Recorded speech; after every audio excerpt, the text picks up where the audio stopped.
Welcome back to Conversations. I'm Isaac Ben-Ezra, host, co-producer, and with Carol Gray. This is the third in a three-part series on her family's visit to Egypt. As we all know by now, Carol and Jeff and Cameron spent about 8 or 9 months in Egypt, and right in the middle of a revolution. And we've been talking about that revolution in the last few days. And in this session, we hope to talk about the religious issues that permeate. I'm getting a tongue twister. Permeate the problem in Egypt today, not unlike so many other places throughout the world. So why don't we get right into that, sure. Carol? Yeah. So Egypt is a fascinating place in terms of the role of religion, and 90% of the public, of the people there, are Islamic, and 10% are Christian, but they're called Coptic Christian. And religion is enormously important in every aspect of life. The identifications that everyone is required to have must list your religion. And having no religion or being atheist is not an option. You must be, it basically becomes Christian or Muslim. There was, at one point, a small Jewish population, but it's almost non-existent now. So we wanted to learn about what's the impact of Islam, and we visited various mosques. This is one of the oldest mosques in the country that is in Cairo. Here's another picture of some of the children we met at a mosque. And when I would enter a mosque, I would have to have my head covered. That's a requirement, just out of respect. And the robe, you notice, that they would offer us to wear when we entered is green, which is the color that the Prophet Muhammad was supposedly liked the best and is seen as very holy. A lot of the mosques have fluorescent green lighting that so you can recognize them at nighttime. Anyway, Islam is critical to every aspect of life. Not only is it on your identification card, but it's incorporated into the Constitution. And Article 2 of the former Constitution, which I expect will be in the new Constitution as well, says that the laws are to be interpreted in accordance with Sharia. Sharia is Islamic law.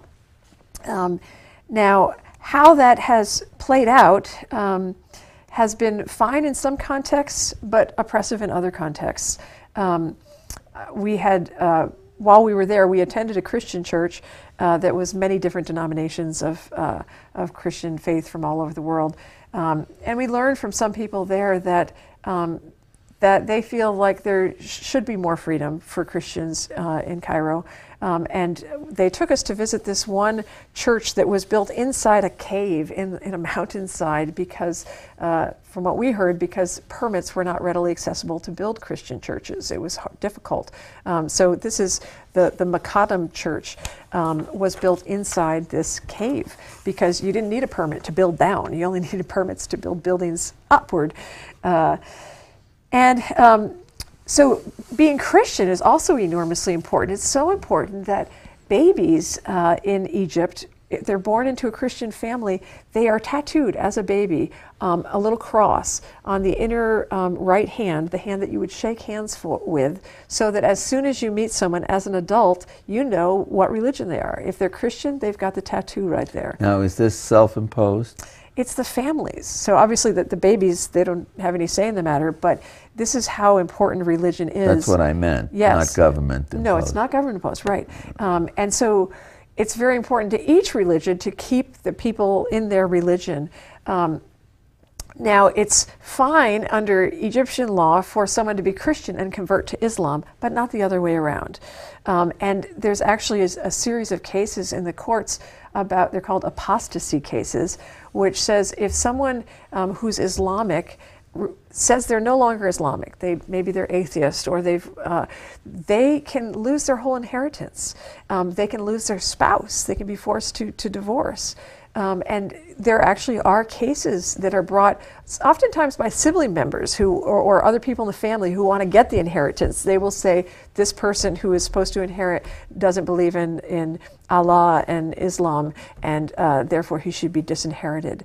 So there's one way that, that Sharia is not treating all religions equally.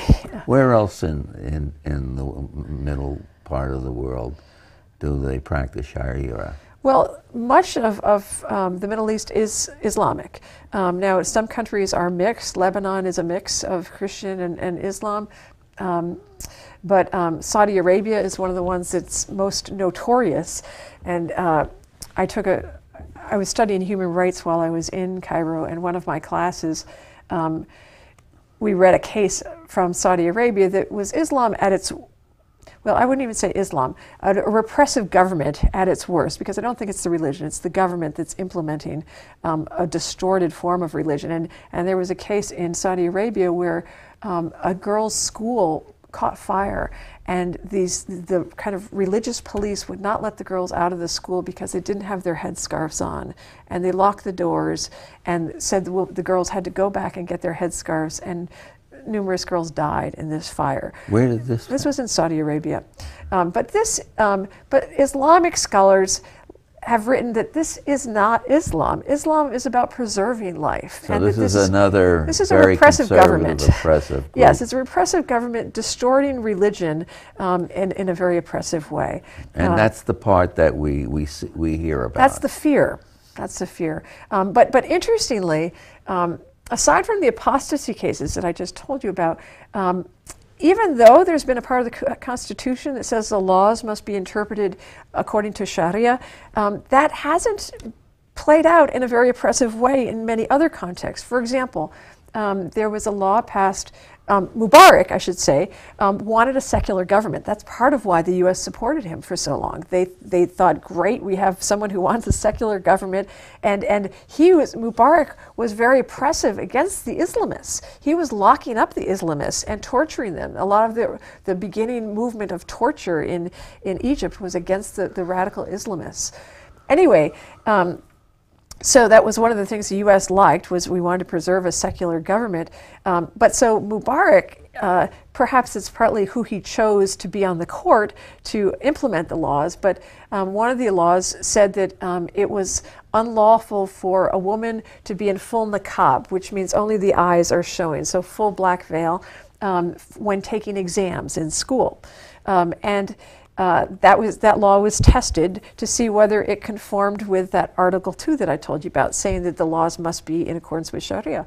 And the court said, yes, that's okay, because Sharia and Islam doesn't say you have to be fully covered. It says there must be modesty, but it doesn't say whether that means full cover or just hijab, which is just the head covering. And they said there's a very good reason for not having women be fully covered, because you wouldn't know who's taking the exams.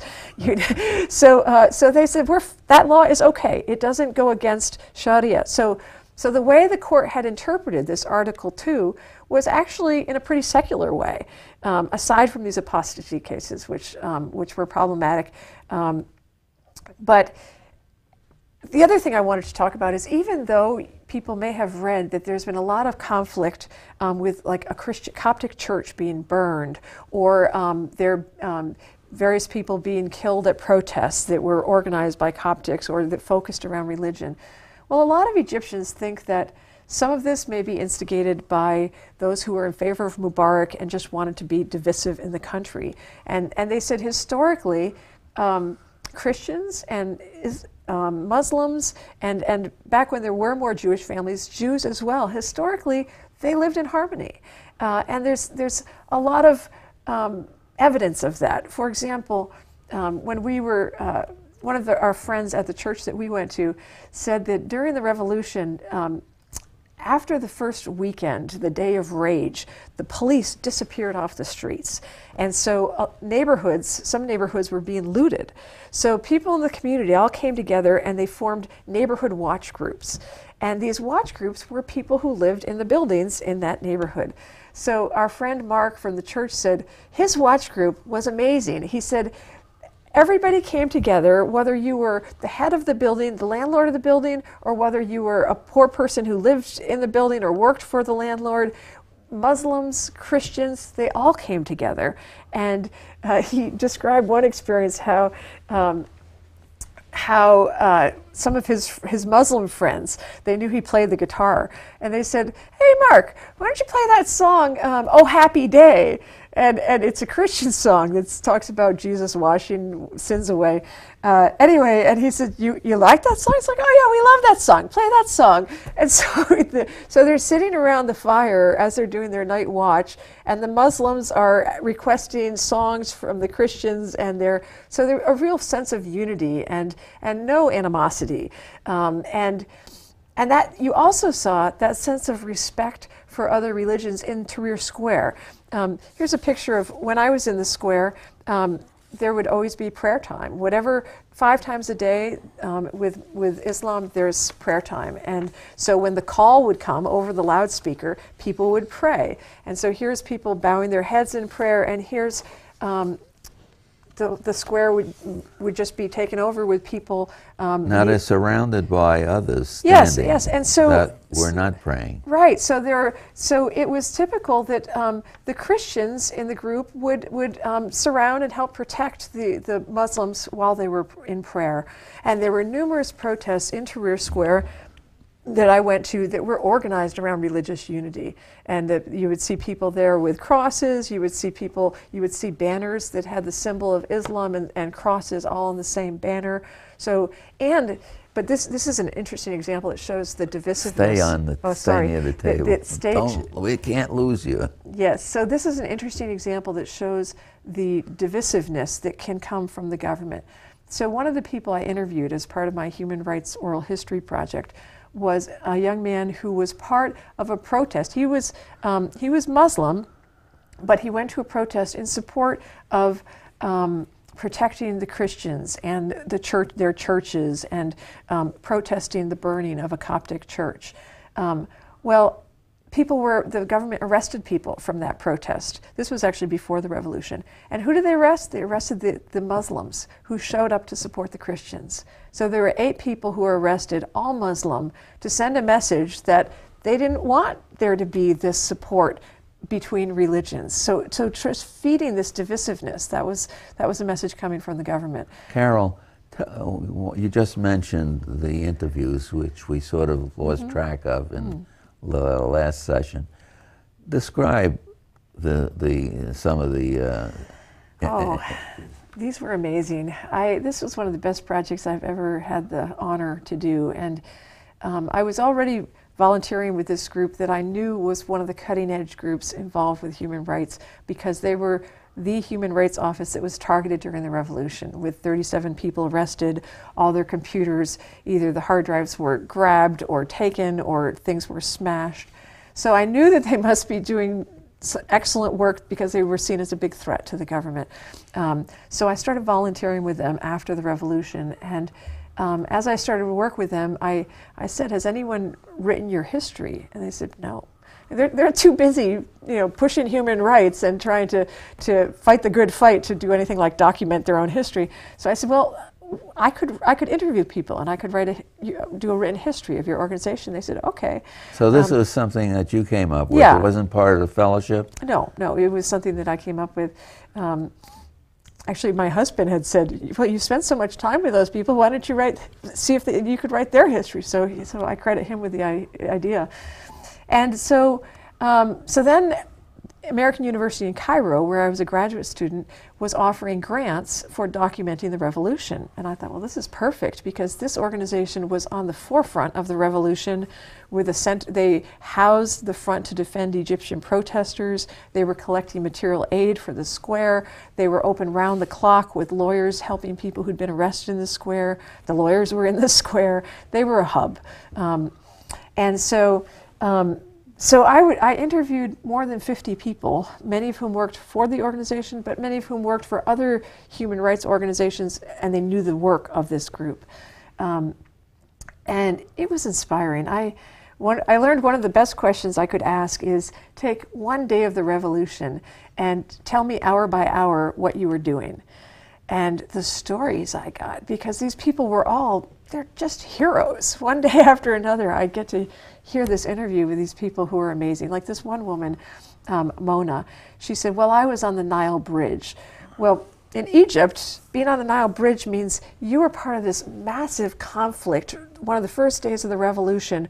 I remember the pictures. It was amazing. It was like thousands of people pushing one direction, trying to get to the square, the police pushing and throwing tear gas and trying to keep them away from the square, and these two groups just colliding.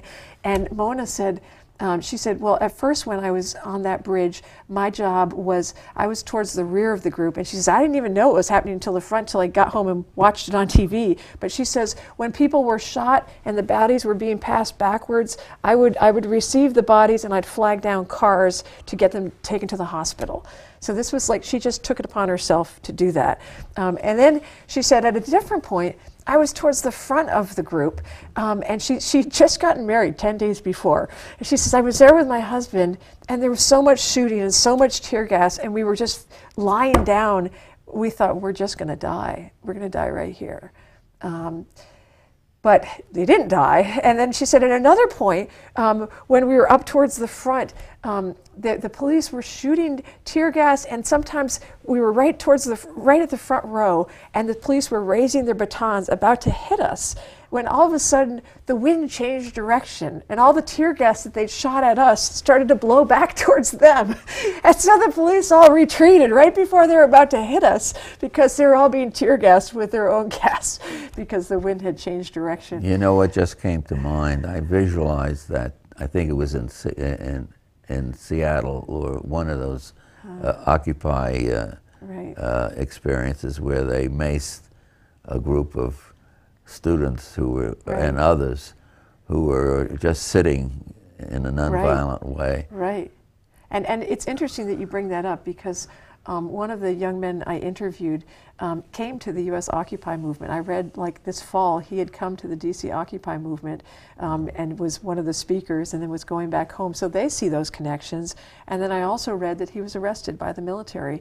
From what I heard and read, there was an incident also where the Christians, the Coptics, were protesting their treatment, and the government charged into the crowd with vehicles swerving and just literally ran into people and killed them. And this young man, from what I heard, he was at the hospital telling the relatives of the people that got run down by the, I'm not sure it was police or military, but the government, the people that got run down, he said, you shouldn't just bury the bodies, you should have autopsies. And then next thing you know, he's arrested. And his case was interesting because he was refusing to talk to the prosecutor for the military tribunals. He was saying these military tribunals are completely unlawful. I'm a civilian, I should be tried in a civilian court.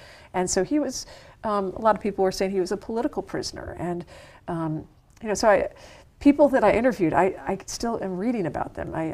One of the other people I interviewed, I just read that he got shot with a rubber bullet in the eye, just I think in last November, a couple months ago, when he was in the square. So, so these interviews were amazing, inspiring, and one person after another, just what they did, the heroism, and just one thing that will never change about Egypt is that people have found their voice, and the protesters have, they're willing to die and to try to have democracy come about and try to have human rights be respected. And so even though you have a military power that is still entrenched in the prior system, and it's almost like you need a second revolution to deal with the military, there's the will. The people, they're still coming to the square. While I was there, the revolution ended, technically, ended February 18th. But really, revolution is complete change in the infrastructure of the government, and that did not happen. So the real revolution did not end then. The real revolution is still going on. And every Friday after the revolution, Friday is the first day of the weekend. And so it's the big protest day. After prayers, people would always come to the square. So I'd try to go, I didn't go every Friday, but many Fridays I would go, and there would still be thousands of people coming to the square to demand that what they were fighting for in the revolution be achieved, because it's not there yet. Coming back to the interviews you did, has this been written up by you? So I'm working on that. I'm wondering whether there's another program in the offing. Oh, I think this organization is an amazing organization. I would be delighted to talk about it more. I'd love for you to read some of the interviews. When you're ready. I'm working on transcripts getting made now, actually. Okay, I think I told you in my first interview that one of the problems I had was that I had hired an Egyptian in Cairo to transcribe all my interviews over the summer, and then she was getting calls from the military police saying that they knew she met with me in Cairo on this date and met with me in Alexandria on this date, and that we went together to the Human Rights Office on this date, and they said everyone in that Human Rights Office is on a list, and I'm on a list, and now she's on a list, and she must stop working for me. So I lost my translator. She did stop working for me. So it's taken me some time to find a new person, but that is being worked on now. And I think it's an amazing story, not only in terms of the revolution, but this group, they've been pushing the envelope on human rights for decades. And this revolution, even though it may seem like it came out of nowhere, this had been prepared for years. And this front to defend Egyptian... Sort of spontaneous combustion, but you had all the elements. But the preparations were there. Like the front to defend Egyptian protesters existed 2 years before the revolution. They were already advocating for protesters who were part of union strikes and who were, there was a group called Kafaya, which means enough, which has been organizing since 2004 to get rid of Mubarak. But the problem is they didn't have the tens of thousands in the square. They would have small groups and people would get arrested and people would get tortured, and it was my understanding from interviewing people that torture was the norm, it was the default. So they would offer trainings on how to deal with torture. Anyway, this group is really inspiring, and they've worked on human rights in all different aspects. Environmental rights, like pollution that was occurring of the Nile, whistleblower cases where refurbishing of one of the temples wasn't being done properly by the foreign company that was doing it, and these two women blew the whistle, and then there was retribution against them, and they represented these women. Farmers' cases, they've done amazing cases, and it was named after a man who was a real hero. His name, Hisham Mubarak. He got the Reebok Award, which was, I think, about $25,000 a couple decades ago, and he sunk all the money into forming a human rights organization, Legal Aid, and that group was the very first to take cases of individuals who'd had their rights violated. Previously, the Egyptian human rights groups had just done monitoring, keeping statistics. So that they were representing real people was a major shift, and this organization led the fight. So what we're really uncovering, which shouldn't be a new story, is that struggles have been going on for decades, hundreds of years. Right. And every generation has had their agenda to try to bring a better way of life for the masses. Next time we get together, I'm going to talk about my trip to Cairo and down the Nile. Okay. Where I got to write some poetry and meet some real people. Great. And to learn that there were kids as young as the age of 6 or 7 working in the carpet factories in Cairo. So child labor is a big deal. It's still a very big deal. In the few minutes that we have left, let's talk about the future. What do you see?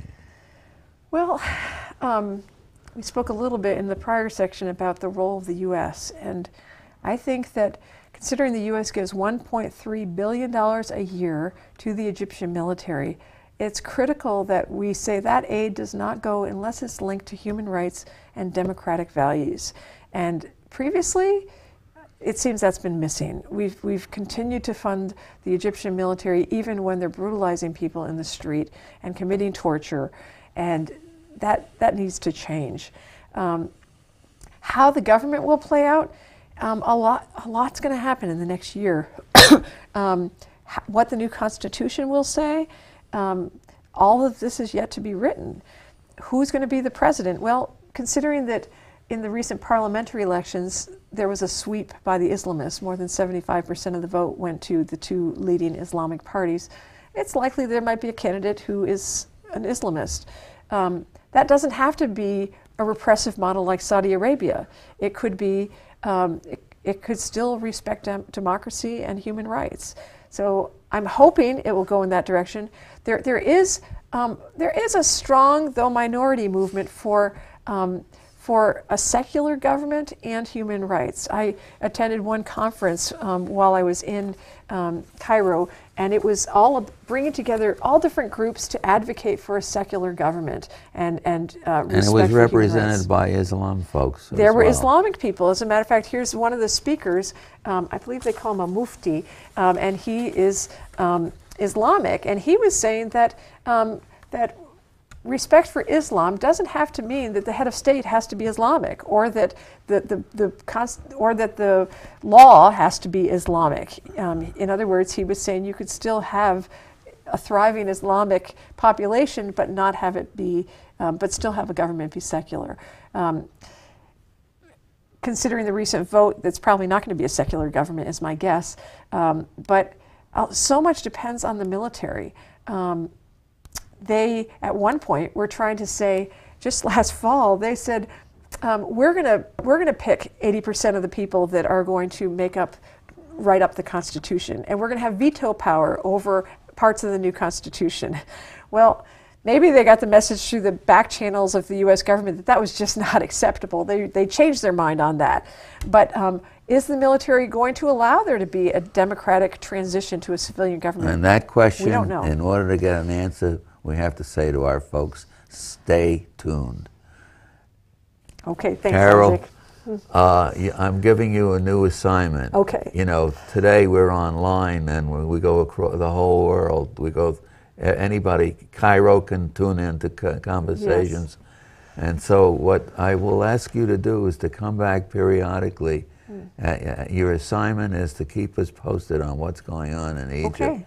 And if there's communication between you and folks in Egypt, we'd be happy to know about it. Okay. Okay, this is Conversations. We've done a wonderful series with Carol. So I'll say thanks again to the volunteers here in Amherst at our studios, the students as well as staff.